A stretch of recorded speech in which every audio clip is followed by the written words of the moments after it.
1380 ഇറ്റലിയിലെ കരാരയിലാണ് വിശുദ്ധ ബെർണാഡിൻ ജനിച്ചത്. അദ്ദേഹത്തിന്റെ ബാല്യത്തിൽ തന്നെ നഗരം പകർച്ചവ്യാധിയുടെ പിടിയിലായ അവസരത്തിൽ വിശുദ്ധൻ നിരവധി രോഗബാധിതരെ ശുശ്രൂഷിക്കുകയുണ്ടായി. തുടർന്ന് കഠിനമായ രോഗബാധിതനായതിനെ തുടർന്ന് വിശുദ്ധൻ സന്യാസ ജീവിതം നയിക്കുവാൻ തീരുമാനിക്കുകയും അതിനായി ഒരു ഫ്രാൻസിസ്കൻ ആശ്രമത്തിൽ ചേർന്നുകൊണ്ട് ഫ്രാൻസിസ്കൻ സന്യാസിയായി തീരുകയും ചെയ്തു. ബെർണാഡിന്റെ ആശ്രമത്തിലെ മേലധികാരികൾ അദ്ദേഹത്തിന് സുവിശേഷം പ്രഘോഷിക്കുക എന്ന ദൗത്യമാണ് നൽകിയത്. കഠിനമായ തൊണ്ടരോഗത്താൽ പീഡിതനായിരുന്നുവെങ്കിലും വിശുദ്ധൻ തന്റെ ദൗത്യം സന്തോഷപൂർവ്വം സ്വീകരിക്കുകയും ദൈവനാമത്തെ മഹത്വപ്പെടുത്തുകയും ചെയ്തു. ചുരുങ്ങിയ ദിവസങ്ങൾക്കുള്ളിൽ വിശുദ്ധന്റെ രോഗം അത്ഭുതകരമായി സുഖപ്പെട്ടു.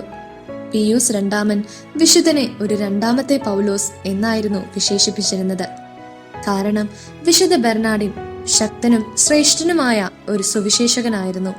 വളരെയധികം ഊർജ്ജസ്വലനായിരുന്ന വിശുദ്ധൻ ആവേശപൂർവ്വം ഇറ്റലിയുടെ തലങ്ങും വിലങ്ങും സഞ്ചരിച്ച് സുവിശേഷ പ്രഘോഷണം നടത്തുകയും ജനങ്ങളുടെ ഉള്ളിൽ യേശുവിന്റെ നാമത്തോട് സ്നേഹവും ബഹുമാനവും ഉളവാക്കുകയും ചെയ്തു.